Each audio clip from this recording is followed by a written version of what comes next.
Centuries ago, in the mountains above what is now Carcross, Yukon, a hunter drew a bow at a caribou on an alpine ice patch and missed. The arrow dropped into the snow and the ice simply closed over it. For close to 1,000 years, nothing about that arrow changed. Then, in July 2016, it came back into the light. And when scientists finally worked out what they were holding, it did more than explain one lost shot. It challenged how advanced ancient hunters in this region were actually thought to be. Most of what ancient hunters made was never stone. It was wood, sinew, antler, feather, hide, materials that rot and vanish in ordinary ground within a few generations, let alone a few thousand years. Excavate a typical site, and stone points are usually all that's left. Everything organic that once turned that stone into a working weapon is simply gone. For most of the 20th century, that gap shaped the whole picture. Archaeologists were reconstructing ancient technology almost entirely from the one material that happens to survive in dirt. Ice behaves differently.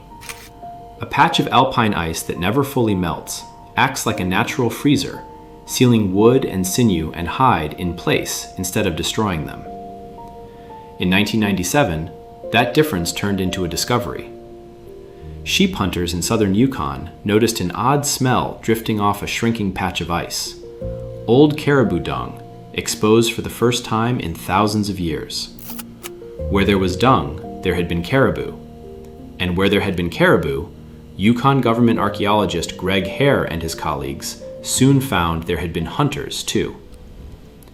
That discovery grew into the Yukon Ice Patch Project, a partnership between the territorial government and 6 southern Yukon First Nations that has now run for close to 30 years. Each summer, when the alpine ice shrinks to its smallest, researchers fly in by helicopter to walk the exposed ground before snow buries it again for another year.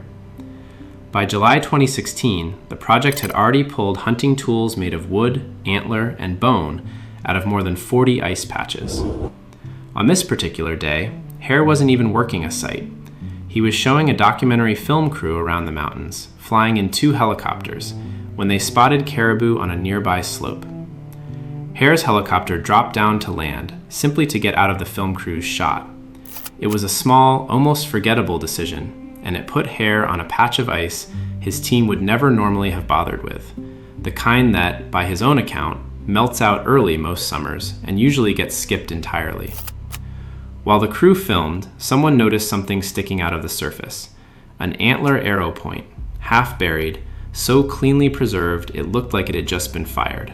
They pulled it free. Attached to the tip was something none of them expected on a weapon this old, a blade made of copper. Hare went back a few weeks later to search the same ground for more. He found nothing.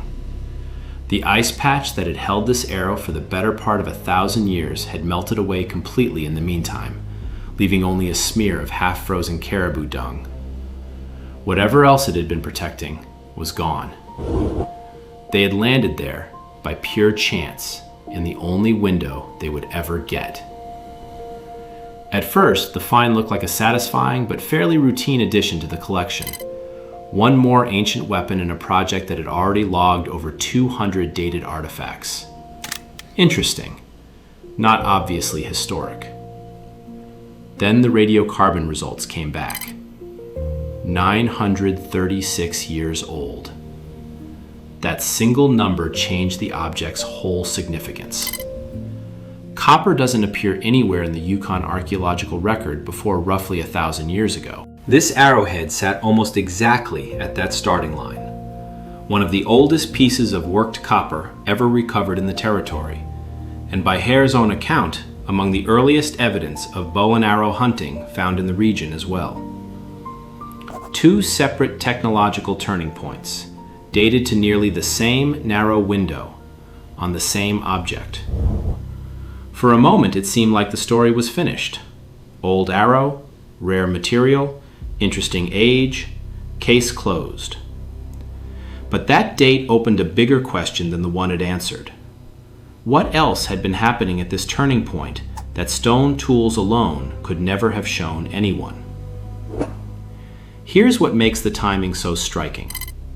For close to 8,000 years, hunters across the southern Yukon relied almost entirely on the atlatl, a dart launched with a wooden throwing board, not a bow. Then, by Hare's account, something shifted, a comparatively sharp changeover to bow and arrow hunting, beginning around 1,100 years ago. Exactly why it happened that quickly still isn't settled. Even Hare has said the shift happened without a clear explanation, a genuinely open question in the field, and not one this discovery answers. What this arrowhead does answer is something else. Almost the moment bows and arrows take hold in the record, someone in this valley is already tipping them with metal. Testing found the blade was 99.9% pure copper, shaped from a placer nugget, the kind of raw copper that could be picked directly out of certain creek beds in southwest Yukon. It wasn't smelted from ore, and it wasn't a European alloy brought in through later trade. It was local metallurgy, made from local material by someone who knew how to work copper into a functional blade and fit it neatly to a barbed antler point built for a wooden shaft. That's several distinct skills bound into one small object. Knowing where to find copper nuggets, knowing how to shape the metal without it cracking, knowing how to fit it to bone and wood so the whole assembly could survive the shock of impact. Hare has estimated a point like this likely took someone around 2 weeks to make, which adds an oddly human detail to the other end of the story. If the point took 2 weeks to produce, losing it in the snow wasn't a minor inconvenience. It was a real cost. Hare has guessed the hunter probably spent close to that same 2 weeks searching for it before giving up. That's an informed guess, not a measurement. Nobody can verify it. But the arrow's condition fits the outline. Barely used, nearly untouched, looking, by Hare's own description, like it had just been fired. This isn't an isolated case either. Across more than 40 ice patches, the wider project has recovered upwards of 200 dated artifacts and close to 1,700 animal remains. A wooden dart shaft, radiocarbon dated to roughly 9,000 years old. A finely carved antler point over 1,000 years old. Even a small child's moccasin, still intact after some 1,400 years in the ice. Researchers who later studied dozens of recovered arrow shafts found the same pattern of deliberate craft. Hunters weren't grabbing whatever wood was closest. They were consistently choosing spruce or birch, occasionally pine or hemlock, each suited to a different kind of shaft. All of that is confirmed and cataloged.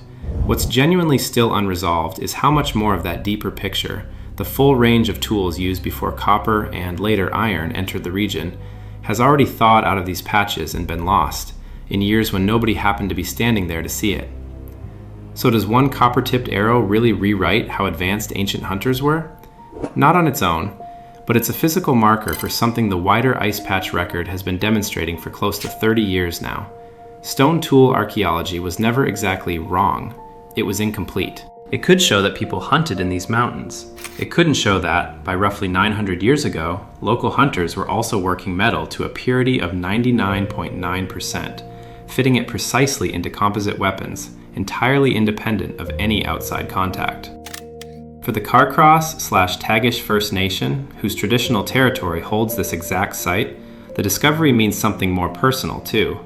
Heritage consultant Jennifer Herkes has pointed to finds like this as tangible confirmation of what elders have always described in their oral histories, proof written into the land itself of the deep connections between families, communities, and neighboring nations. What's certain is the radiocarbon date, the copper's composition, the site itself.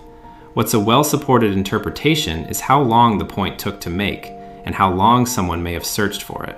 What's still open is exactly why the atlatl gave way to the bow so quickly, and how many other stories like this one have already melted out of these mountains before anyone arrived to find them. The project's growing record has since put it on Canada's tentative list for UNESCO World Heritage status, recognition of just how much these particular mountains still have left to say. Somewhere on that ordinary-looking slope above Carcross, a hunter once walked away from a lost arrow, certain it was gone for good. In a sense, they were right, for the better part of 1,000 years. Then the ice let go of it, for exactly long enough, in exactly the right week, for someone to be standing there to catch it. If you want to see what else the ice is only just starting to give back, subscribe for what these mountains melt out next.